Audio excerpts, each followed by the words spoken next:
Welcome to our new global media talk show. Today is November 30th, 2025. Today we have our guest here, Hatab Jaiteh, who is going to be speaking on the preparation of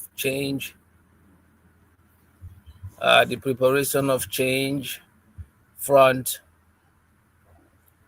change front political movement ahead of 2026 election in the Gambia. I'm your host here, Momodou Sawaneh in New York, and I have my co-host Sam Ceesay in Indiana. Sam, welcome to the show. Thank you. Thank you. All right, so we're gonna jump right into it. Atab, we're gonna invite you today. We invite you today to speak about, the the preparation of the Change Front political movement ahead of 2026. Are you the spokesperson for this political party? So you can give us a little bit insight how the party came about, what are the plans for the Gambian, and why your party is different from others, and why should we voters vote for you instead of other parties? And if we are open to coalitions as well, and what are the main agendas of the party? So, Atab, you can introduce yourself, and you can just jump right in. Can you hear us? We cannot see your face actually. Your camera also moved a Yes, I little can bit. hear you loud and clear. Yes. Okay. Wonderful. Okay, thank you very much, Dr. Momodou Esware and Sam Ceesay. Thank you. If I'm to introduce myself, my name is Hatab Jaiteh, a resident of Katong. Been the spokesperson for Change Front political movement. The movement comes about simply it's a ideology from the youths within West Coast region. We have seen the way and manner in which the present government or the ruling government, the way and manner it is handling things, definitely we are not happy about it. And we see to it that there is a need for change in the leadership, because in the Gambia here, what we believe is that the Gambia doesn't have any problem. We only have one problem, one and only one problem. That is leadership problem. And we believe once that leadership problem is sorted out, everything will be in its place. So we have studied different political parties, their ideologies, their manifestos. We realize that the ideas that we are having is different from all of them. So thereby we know we can't join them, but rather that's the reason why we form our own political party. We have our policies, very good policies and programs, which we believe if we share those informations with the Gambian people, we believe Gambians will vote for us, and we believe if we come to power, we will be able to change this country. That's the motive behind the reason behind why we form this political party, or movement rather. Okay. Is this a movement or political party at this point? As at this moment, we do not register we do not register at the IEC, so we cannot call it a party. We can only call it a movement. But plans are on the pipeline to register it at the IEC as a political party. But as at this moment, it is a movement. All right. That's good. And then what does the party stand for in terms of like like we said, the meaning as the meaning relates, what is the party stand for, and or how do you come about the name? The name Change Front is simply I believe you understand what the word change means. To change simply means change of leadership. Front simply refers to a group of people with the same political ideology. So these are the two words that we join to form the word and the name Change Front. Okay, because it's kind of like a little different from other parties that were formed in the Gambia. We see some parties will be saying, Democratic Party associated with something with, either democracy or People's Party or stuff like that. But now yours is saying that change front. So that's why I asked. Very good. Now, what make your political movement? It's not a party yet, different from others because there are other ones that are probably a similar. Keep coming out. There are other parties that are probably similar agenda or similar philosophy of yours. Why is yours different? Why couldn't you join them or even join in, making alliance with other parties instead of creating your own movement? Unlike other political parties or political movements, we believe our ideologies are different from theirs. Yeah, you can move your head up a little bit so Because, like most of them, if you we can study see their you. Your camera manifestos, went down a little bit. If you can move it, yeah, okay. yeah, most of them, if you study their manifestos, you will realize that there are a lot of sectors in the government that they do not even touch. So, Yeah, and most of them, they only focus on only a tiny fraction of the sectors of government. But we believe in Onga, if one is to bring changes in Onga, to be sincere, you have to touch at all the sectors of government. So that's one difference between us and they.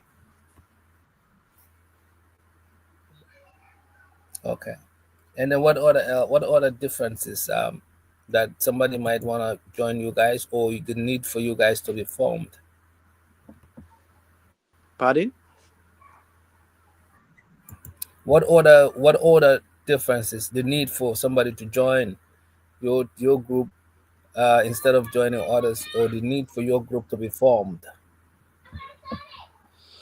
One of the difference between us and other political parties or movement is that in Omga, agriculture being the backbone of this country. Most of these, you look study all these political parties. Most of them, they have little or nothing up for the side of agriculture, which we believe if Gambians can improve on our agriculture, we believe food shortage. We can be able to have plenty of food to the extent of even exporting the remaining food that we can be able to produce within the Gambia here. If we, as Gambians, if we have certain, we turn into mechanized farming, we believe the Gambia can produce with the River Gambia. The Gambia can produce enough rice that will be enough for Gambia, and to the extent that we can be able to export some of them.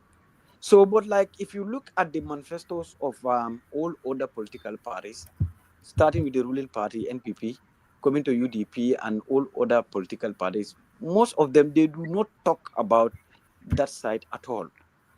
So yet we feel that even if those other political parties, even if they come to power, still the status quo is going to remain the same. So agriculture is one, and what other Yeah, areas? agriculture is one aspect. Agriculture is one aspect, and the other aspect is that in Nomga, I have not even seen one political party or political movement that talks about civic education. We all know that in the Gambia here at one time we have what we call civic education, but the council now we can say that is almost dead or is not functioning. So we believe that civic education is one of the things that can make enlighten Gambians to know their rights and their privileges and their responsibilities. With that knowledge, I believe where Gambians can be able to, despite our political differences, we can be able to work together as one nation. So, but if you look at the manifesto of all other political parties, you will not see anything of that nature there. So that's another difference between us and other That's a political difference. parties. That's a deal breaker. That's a Okay. difference that you guys have that others don't. Okay, but I'm pretty sure there are other ones that you are, maybe electoral reform and other things that other parties have mentioned before or have stood for, which is maybe fighting corruption and all of that. So, but beside civic education, is there any particular thing? We don't have to go through all of those because those are similarities. Some of them will be similarities.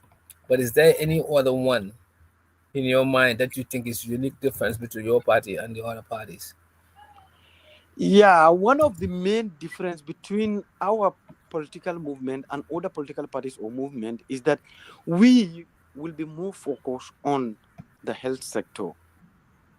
If you look at study all these other political parties or movement, you will not see any of them that's focused more on on the health sector. In the Gambia, yeah, the health sector should be at least more focus should be done on the health sector than any other sector.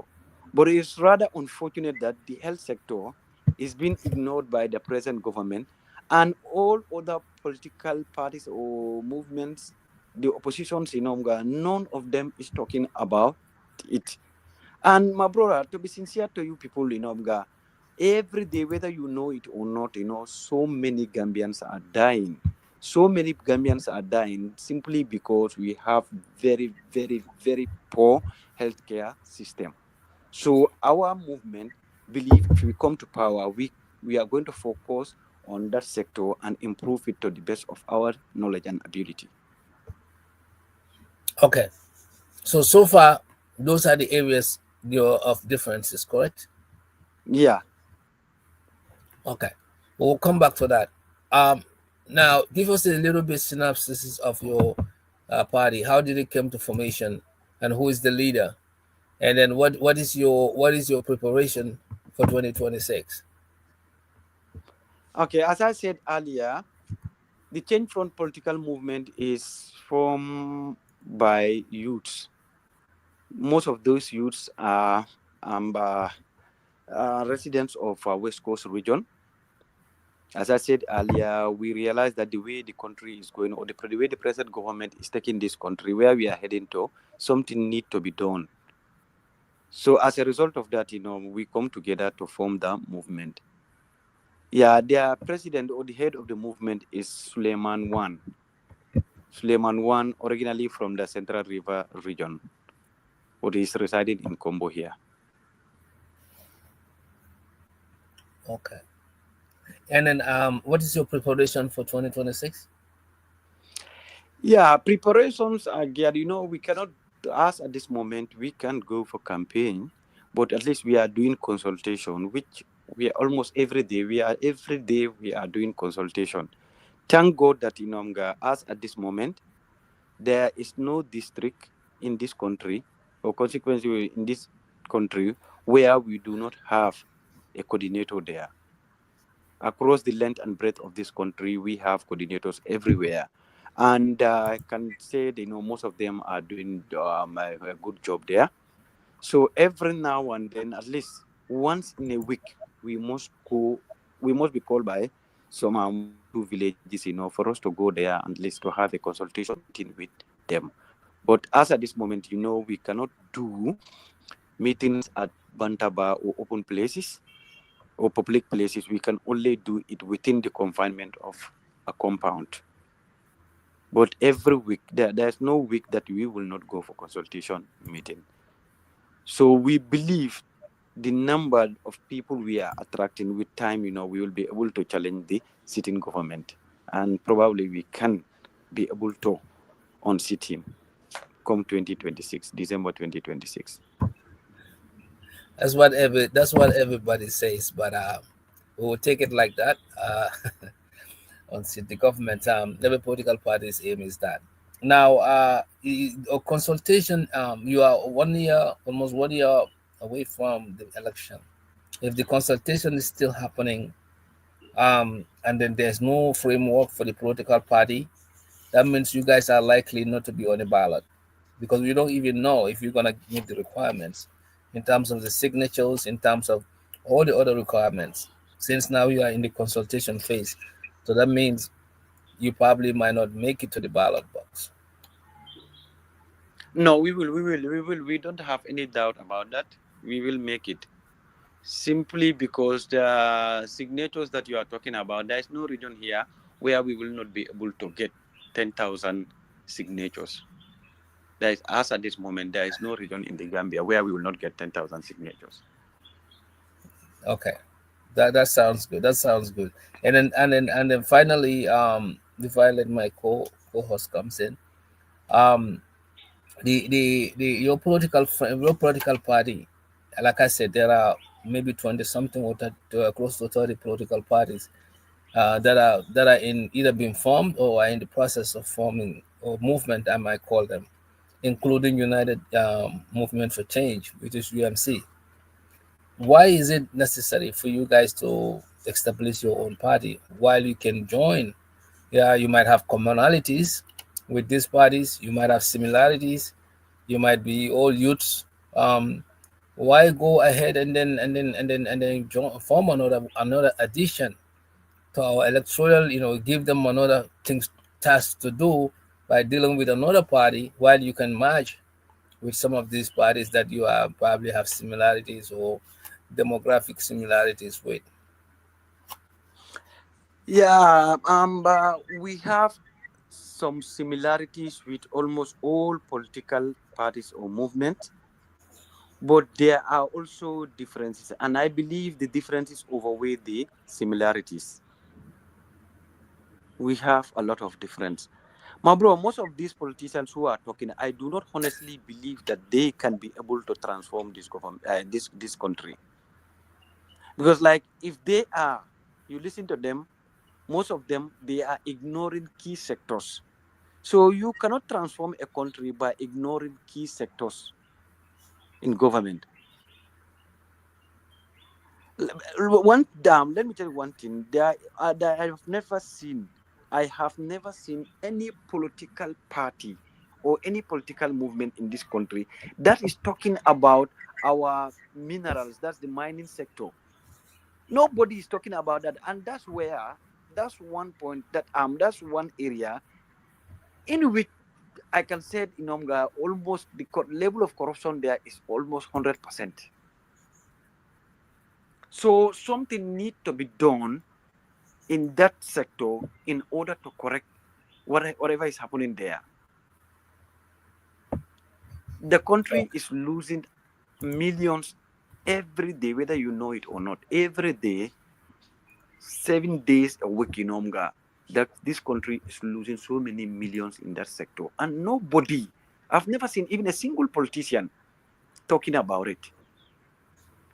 So definitely we have a lot of difference, so many difference between us and other political parties or movement. Okay. All right. So I will allow my co-host Sam Ceesay to come. Sam, can you guys see me on the camera?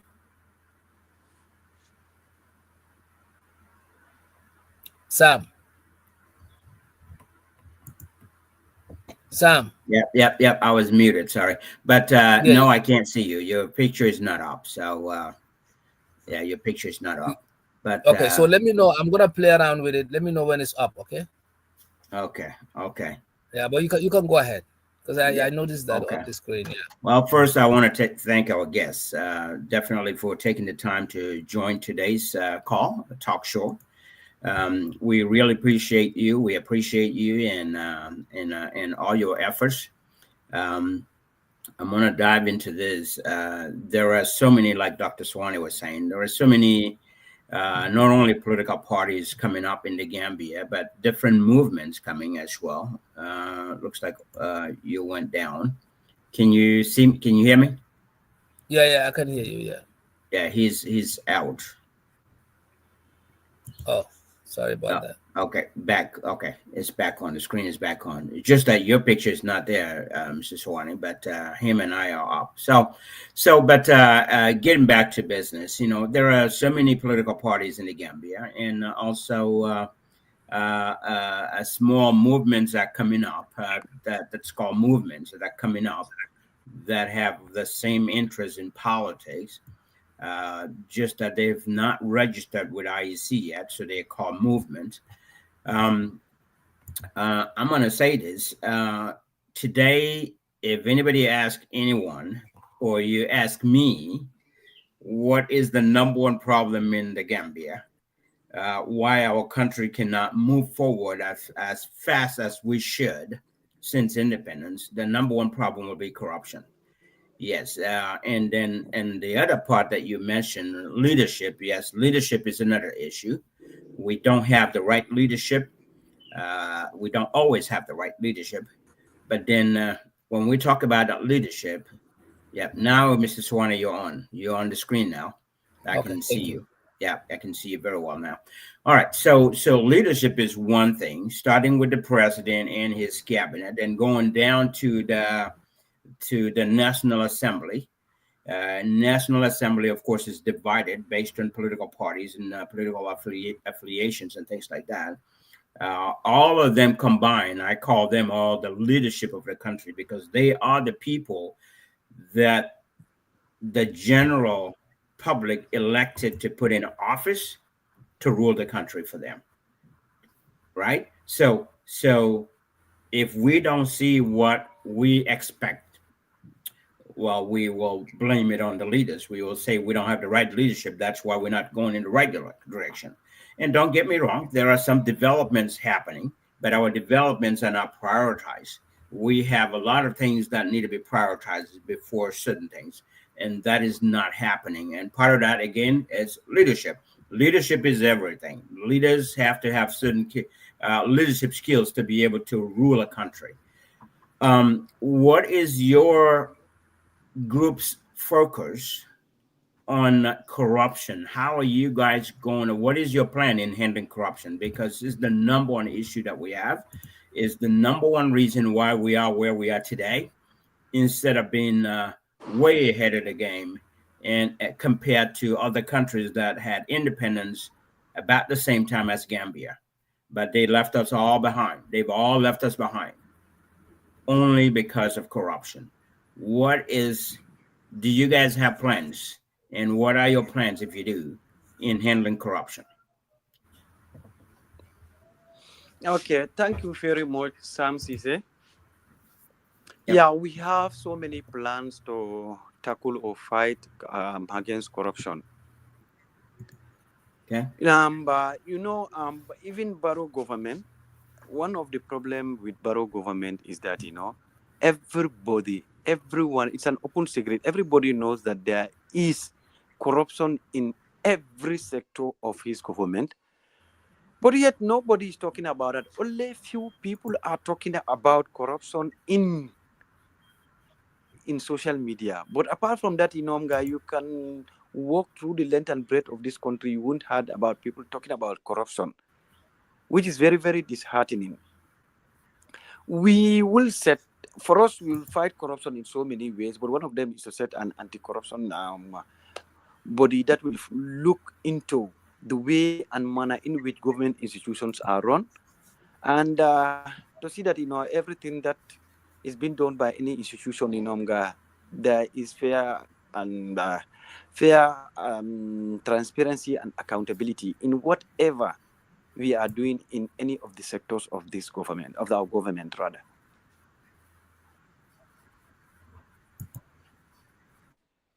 Okay. Yep. So thanks for that. So one thing that I hear from all these Sam, are you politicians there? in the country.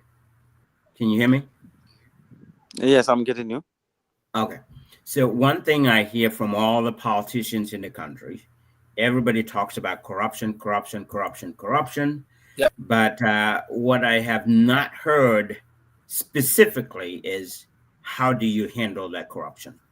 I have not seen anybody that has a plan for it, other than anti-corruption bill has been passed, I believe. And in Gambia, as we all know, even the law enforcement officers are breaking the law. The people that are supposed to enforce the policies and procedures and the laws are people that are neglecting to do their jobs, and also breaking the laws. So So I don't know that an anti-corruption policy or bill alone can fight the corruption, because we have other bills. We have a lot of things in the country. We have a lot of rules and regulations in our constitution that are not being followed. Why would people follow the anti-corruption bill? So what is your take on that? How are you guys going to handle that part so that you can be different from all the political parties? Because like I said, I have not heard anybody specifically saying exactly what they're going to do, because corruption is our biggest problem. If we have any movement or political party coming that does not have a specific agenda and explain to the taxpayers what they're going to do to stop corruption, it's going to be a little difficult. It's going to be difficult because we can't be hearing the same old story. We're going to fight corruption. We're going to fight corruption. We're going to fight corruption. But nobody is telling us how are they going to fight the corruption. So that's my take on that. And then of course, if we look at Gambia, we all know there's a lot of problems. I just mentioned corruption as the number one problem. Is our number one problem that started since independence. It went from President Jawahar's time. There was corruption in there. It got worse when Jammeh came in. It got worse when Baroque came in. So it's continuing to get worse instead of getting better, right? So I look at that as a big issue for us, really a huge issue for us.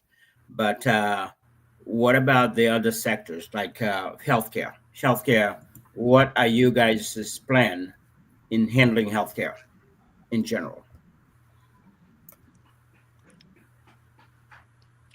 Okay, thank you very much, Sam Ceesay. I've heard about what you said. About corruption, definitely, if one has to stop corruption. First of all, you need to improve the earning or the earning of the people. Most of the people who are corrupt, if you look at them, their expenditures are always more than their source of their income. So obviously, this, although it will not force anyone to go into corruption, but this is what is forcing most Gambians to go into corruption. So before one can stop corruption, one need to improve the income of each and every individual working for the government.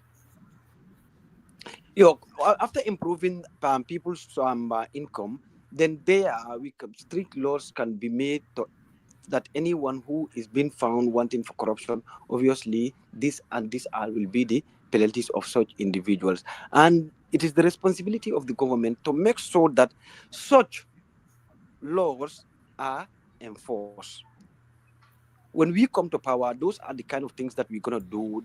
Anti-corruption, these things, must be enforced. Anyone who is found wanting must be punished by the law. When you come to health sector, the problem with Gambian health sector is that, I think I said earlier, there is poor leadership. I'll just give you an example. At one time, this is almost about a few years ago, when that Indian syrup, was on our hospitals, and children were taking them, and all of them or most of them die as a result of that syrup. Gambians were worried. But what happened was that, the government,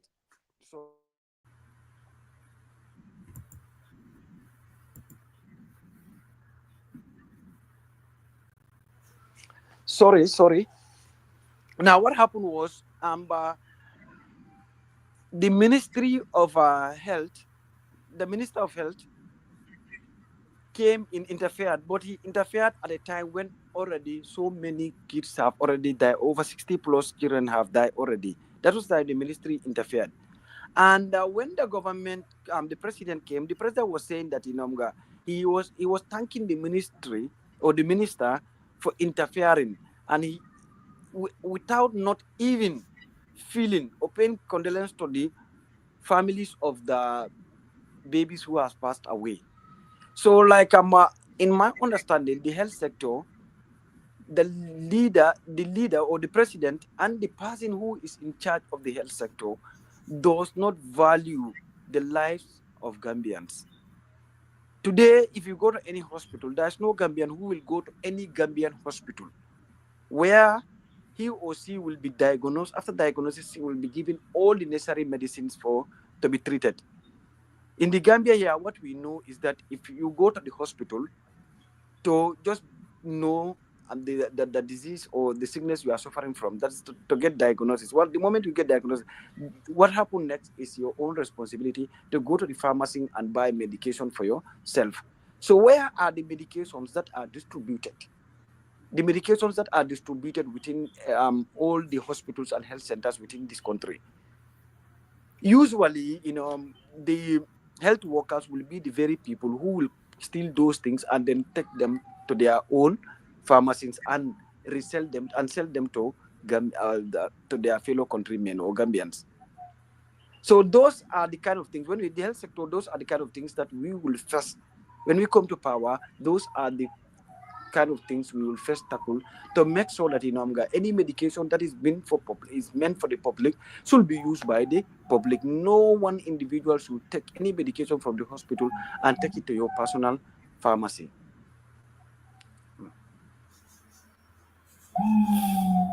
Okay. Okay, thank you for that. Thank you. Yeah, Dr. Sawaneh, go ahead. Yeah, so I just want to interject here. This is a common practice that he just mentioned about the hospitals. Um, the manner is that we have this elephant. I mean, the president is building these elephant projects, like building hospitals, and doing other constructions.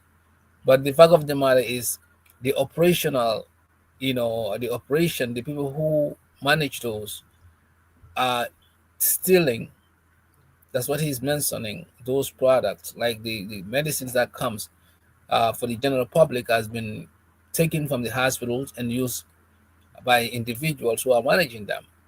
So again, this comes down to leadership issue that he first mentioned, which is we don't have the right leadership in place who would make sure that these corruptive acts are all, you know, disciplined or are all stopped with uh, through laws. I mean, like through enforcement of laws out in our country.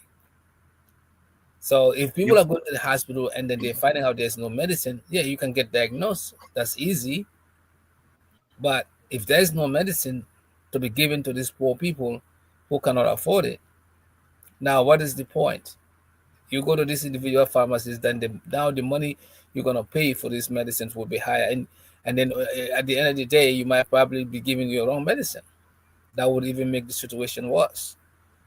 So in the health sector, like he said, there's a lot of deficiency there, but I don't know what they can do. The root cause here, the elephant in the house, is the corruption. The manner is like a system we have in our country that need to be challenged, that need to be you know uprooted. Without that, all the other sectors will still be non-functional. We can sit here the whole day and say agriculture are not getting this, fertilizers and so forth, all bound down to people. Our people are the one who is doing the bad things to ourselves. So the sickness is viral. It's all over the place. Now, how does this political party uproot or cure this sickness? Well, that's what I'm expecting from our guest. He has to come up with a game plan. How we gonna get to the root cause of that? Instead of even worried about one area, it's happening all other sectors. Are and they gonna start, putting in place a system where they're gonna discipline all the officials, and take them to court or send them to, mile two if they are caught, instead of maslahaing, or instead of, covering up for political gain? Are they gonna be the same way like this government is doing, or are they Mr. gonna be? Yeah, Dr. go ahead. Suare, Yes. You made mention of one thing. I think I have to come in. Yeah, That come is in. We are conversating. Come in. prosecuting. Uh-huh. I'm prosecuting those who are at fault. You see, the Yeah. Gambia, almost every sector you can think of, is there is a fault there. You see, we are talking about the health sector, but if you go to the judiciary also, you realize that in fact the judiciary is more handicapped than even the health sector. Are you getting what I'm saying? Yeah. The judiciary is more handicapped. There is more corruption in the judiciary than even in the health sector. Okay. Imagine, yeah, Mm-hmm. now that's the reality. Gambia here, you take somebody will do something horrible, which in fact the length of the period, I'm sorry, the duration of going to court in Omga, which should not even take more than 5 months. It will take 2, 3, 4 years before the case is been, at least the judgment is been passed. So it's like, what I realized personally, what I realized in the judiciary system is that, anybody who is found wanting, you take the person to court in Omga. Obviously, this what you will make there is that they will discourage you of even taking someone to court again. Because someone who has done a fault here, it will take you another 5 years before you can get what you want. Right. And how many people are working in the judiciary? There are so many of them. So why is it that so cases, more especially cases that the government or the the government or the prosec the government or the magistrate or the judges, when any case that they do not have any interest in it, that such cases will be dragged over and over and for so many years. Probably it will go up to a certain point that the person who take the case to court may even be discouraged and leave the case there like that. I have seen so many of that. Some. Someone will be Some. at fault, you take the individual to court, and because the case has been keep on dragging for so long, you end up ignoring the court. Both the accused and the complainant, none of them will be present at the court when the case is being called, because the complainant is totally discouraged about the way and manner the case is going. So the judiciary is even more poorer than the health sector. Okay. Yeah. Okay. So how do you now? We are having all this problem in all this across the board. How is your movement? What is the game plan you have to make sure that Gambians, all these sectors could be more efficient and more effective in what they do, and making sure that people can get what they want, the basic needs. Thank you, Mr. Suare. Gambia here. One of our problem is discipline. There is, it's hard to say, but that's the reality. There is indiscipline in every department. So when we come to power, we will do everything humanly possible to make sure that we impose discipline in all the sectors of the government. But how? My friend, you are being employed by the government and you are being paid. So obviously, if you're asked to do a job, you fail to do that job, what do you expect? There are 1,001 Gambians that are waiting on the line. So if you are being paid for something and you are not doing it, you will be warned, and then the next phone call, you will be fired. Okay. And then those who are found guilty of corruption or mishaps, what would you do to them?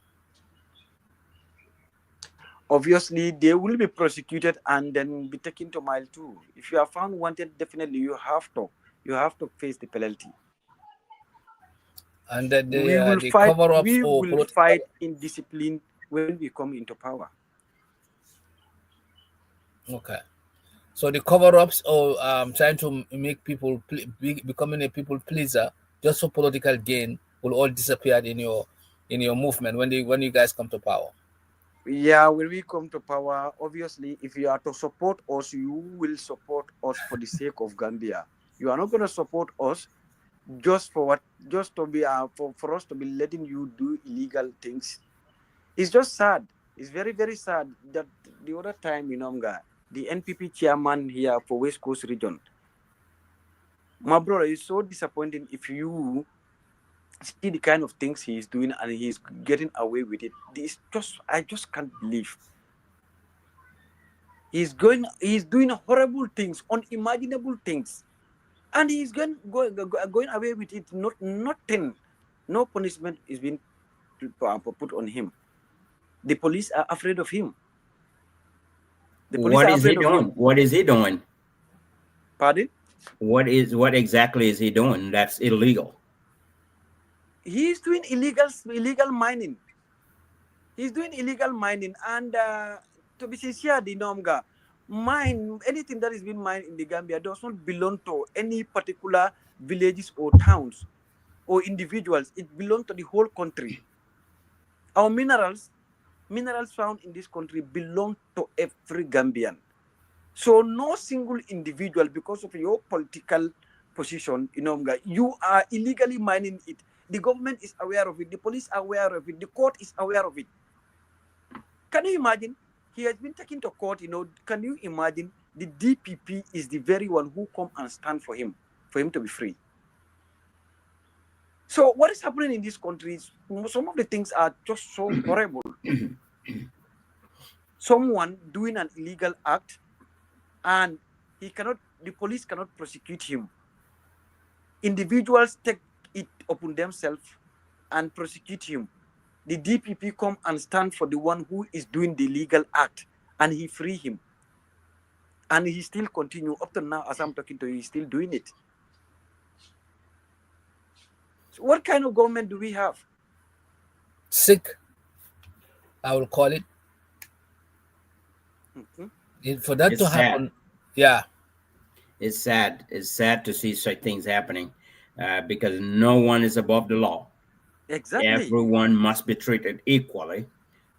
So it all boils down to leadership. This is where I say leadership. Leadership has to put things in place that will prevent people from doing certain things, not just the word of mouth, and not just putting laws out there and laws that are not being enforced, but take other actions, and put preventive measures in place. Changing systems can help all of that. There are certain things that you can do. I'll give you one example. If I build a house, I'm just giving an example here, a random example. If I build a house, and after building the house, I put a lot of merchandise in it.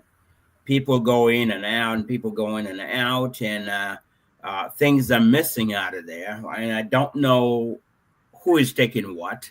Well, if I want to change the system, I'm not just going to say, well, if you take something, here's a law. There's a new law. You take something, you will be prosecuted and put in prison. No, I'm going to put a lock in that place. I'm going to lock it. I'm going to change some other things that comes along with the law. I'm going to lock it. I'm going to hand the key to somebody and make that person responsible. Then I turn around and audit that person, right?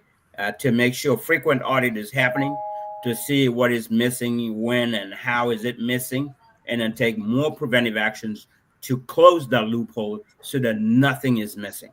So just by saying, putting laws together and then laws to be enforced and putting bills out to the National Assembly is not going to solve our problem.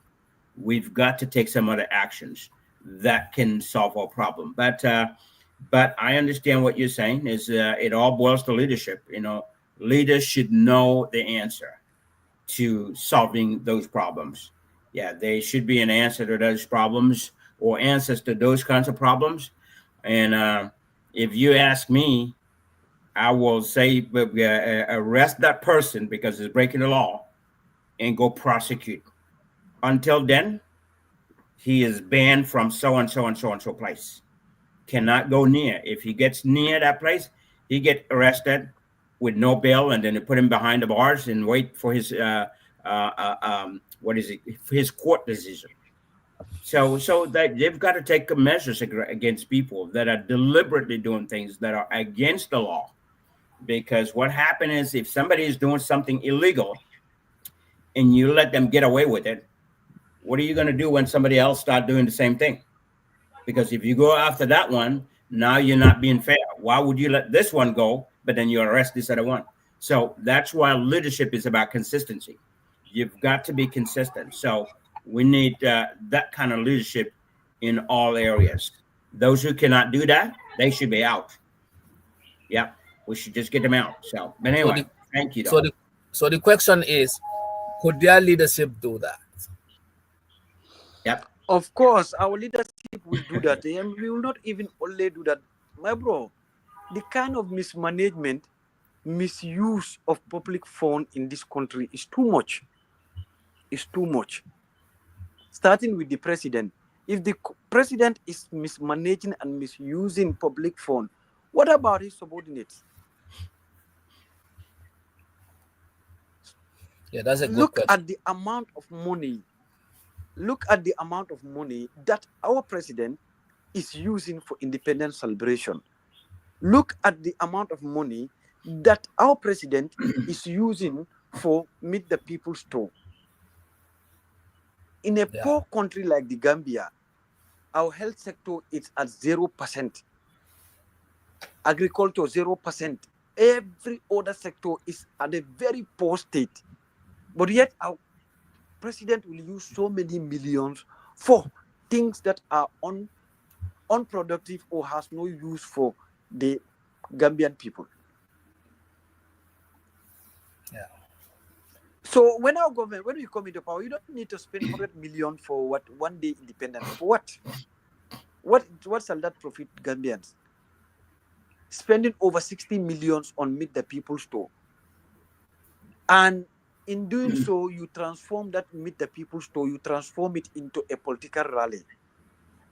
So what Gambians are losing 60 million, 60 plus million in Meet the People store. And at the end of the day, that store also has no beneficial to the people of the Gambia. You ask any Gambian, what has this store to, what is the benefit of this store? It's an NPP rally. Imagine a president asking motorbike owners within Combo here to welcome him, and each of them is being paid $3,000. What kind of nonsense is that? Now, what is the purpose of that? Pardon? What is the purpose of paying those people to welcome him? What is he getting out of that? No, for him, so that people will say that he has crowd. Like here, there is always between the ruling party and the oppositions. There is what you call crowd competition. Who will get more crowd? So So I don't see. in other words, he's buying popularity. Yeah, exactly. Okay, But he must what is have a the lot of benefit of money. that to, Three to thousand, Gambians when we are three thousand. dying? When our women are dying in hospitals, why can't we divert such kind of money to those areas? Now, the question I have on that: how factual are those, though? What is the data showing that those are correct? Yeah. What you are asking me? What is the data? I am with people. I am with people who has left me and went in for that 3,000. I don't know, giving them 3,000 for them to welcome him. I am the same people living in the same community with those people. And before they go, when they were informed, I was aware of it. When they go, I was aware of it. When they come back again, they themselves even said the same thing. So that's how can I doubt such a thing when everything happened in my own present? Okay, I just want to know, like, if you are eyewitness story. So you are eyewitness story for I'm a those. living witness to it. Not only an Okay, eyewitness, but a living witness. okay.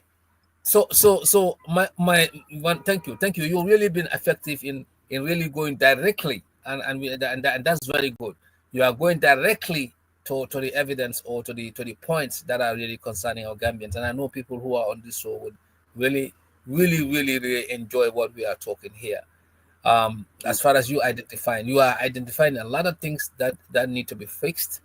Now there is always a belief that talking is easy, and doing is harder. So every politicians, when they are given the space, they will come and say everything, out of the wall they could do. You know, Wahid Wahid. You know Wahid in Wolof. So, um, you know how practical are your plans? You know, if you guys get into that office, so that we will not have Wahid. My Sometimes, brother, believe in me, although we have very, very, very good policies and programs, right? and we believe if Gambians give us the chance, until we get into that office, within the shortest possible time, we believe we can change this country. We believe we can. Yeah, like the present government, I can say it, has no idea, little or no idea about what is even going on in certain sectors of the government. If you ask the president about what is going on in the fishery sector, my bro, he will not be able to tell you anything meaningful. But why is And that? when he called the minister, you well, like certain complaints there. When you load those complaints to the minister, you will be surprised for the minister will say that this is the first time he is hearing it. All of them are comfortable sitting in their office without not even finding 1 or 2 days to at least visit the site where the practical aspect of things are done. So when we come into power, those are the kind of things we will make sure that anything, any sector, at least the individual in charge there will make sure he is always present on the ground to see things for himself. And from there, he or she will know what what action is needed to correct on whatever is not being done in that area. So this way we believe we can improve every sector. Okay. Now, another idea, which is one time the president even acknowledged that he had to go around some of the areas that some of the projects that he said he was disappointed in because he lost connection, like going there and finding out what they're doing, and when he went there, he was disappointed what had been taking place. So more action, more foot action. Uh, certainly not to micromanage everything. The president cannot micromanage everything, but you have to have good people in place.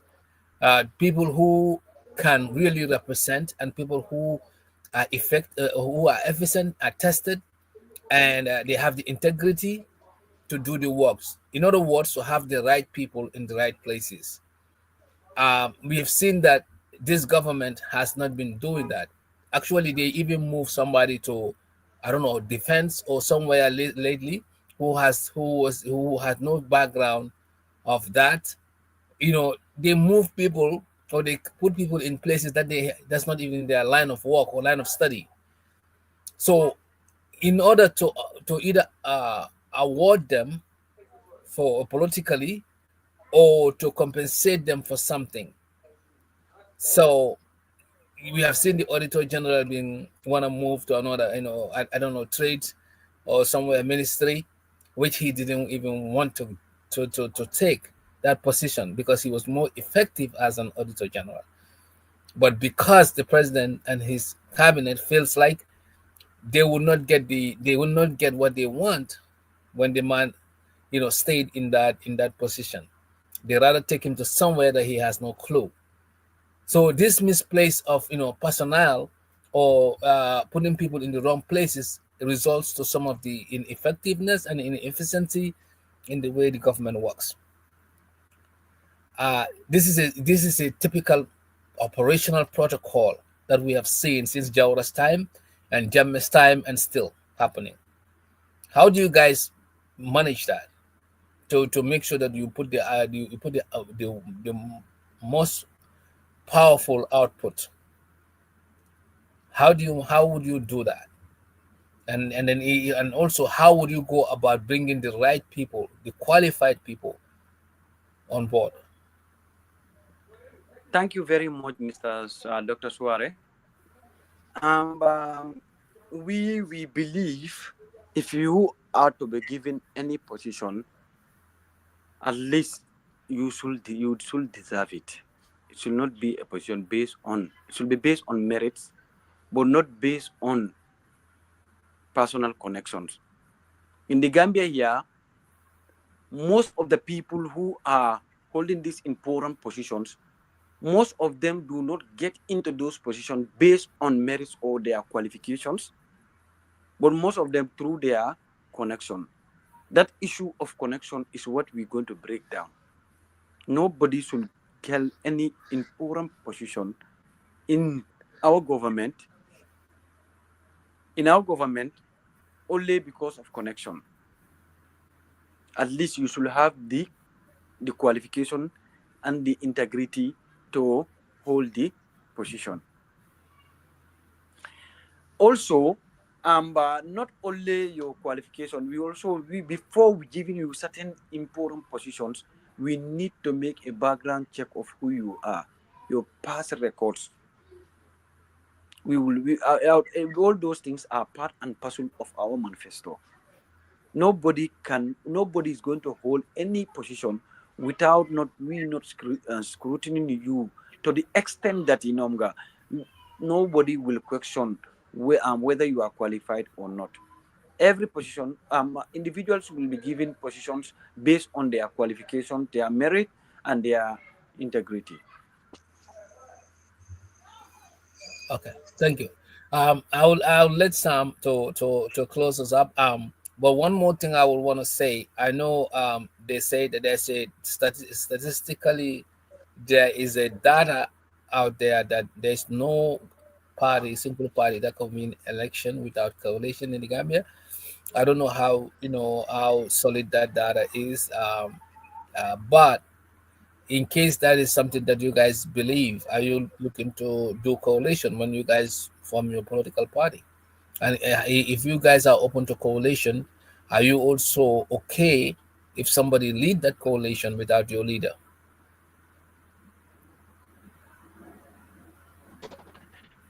Thank you very much, Dr. Suare. Almost every Gambian is talking about coalition. Yes, that's their belief. For us, we believe a single party can be able to win election, provided that Gambians are sensitized. Because, like, if you check the number of the people voters in Omga, I can tell you for free, majority of them are illiterates or people who do not know their rights from their privilege or do not know their responsibilities. That's why I talk about civic education, which is very important. Sensitize people to know their rights, their privileges, and their responsibilities. So we believe that if we continue what we are doing, we can be able to win the heart of many Gambians. But nonetheless, if, say, for example, come 2026, and almost all opposition parties see story that it is only a coalition that can be able to win, and we are invited, my brother, for the interest of this nation, for the interest of this country, we will join the coalition in order to see that President Barrow is removed from office, because we feel he's not the right person or the most qualified person for that position. And not only that, but he has exhausted his 2 term that the Gambian people wanted. Exactly. Okay. So now I pass it to Sam, Caesar, to close us up. Sam, if you have any question. Yeah, I'm glad you asked that question, because that's what I was going to ask you, if they would be willing to join a coalition, because in the Gambia it is going to be very difficult. It can happen. A very strong political party can take out a sitting government. That can happen, but it's going to be very rare.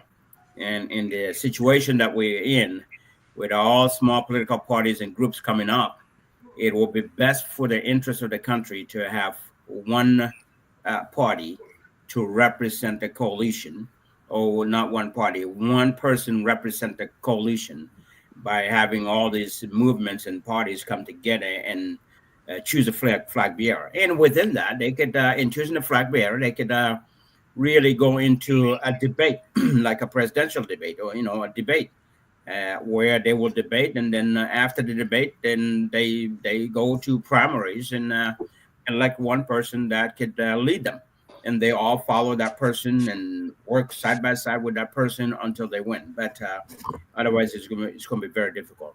But anyway, I just want to thank you. I want to thank our guests for today, and really taking the time to be here and talk about what is happening, and getting to know this new movement. I did not even know that there's a movement like this. I didn't know about them or hear anything about them. So having somebody on a talk show, this is a good opportunity for you also to being here and talking about your movement. I think is a good thing. So you can expose your movement out there for people like me that never heard about your movement, and today I know that there's another movement. So, but thank you so much. One thing I can say for sure: Gambia is a small country.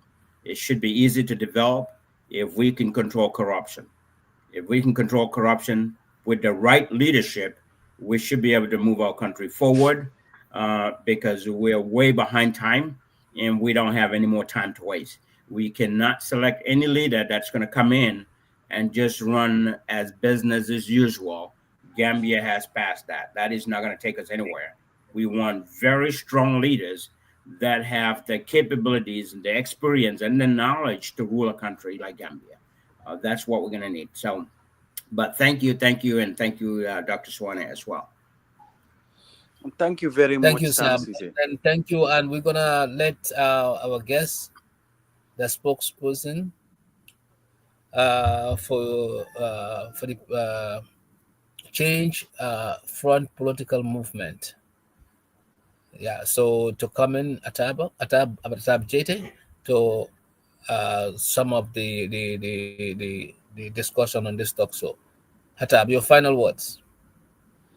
Okay, thank you very much, Dr. Suare. Thank you very much, Sam Ceesay.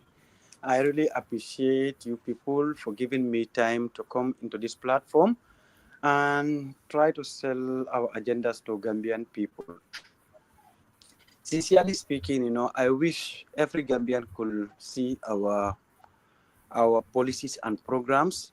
We have very, very good policies and programs, and I believe if those policies and programs are implemented, definitely it will take the Gambia from point A to point B. But nonetheless, in Monga, we will try everything humanly possible to make sure that in Monga we reach to every household or every community to sell our agendas. We do not hold any grievances against any Gambians. We see Gambians as our own brothers. The difference between us and other political parties is that in Omga, we believe we have the right leadership to transform this country, to change this country, to take this country from point A to point B.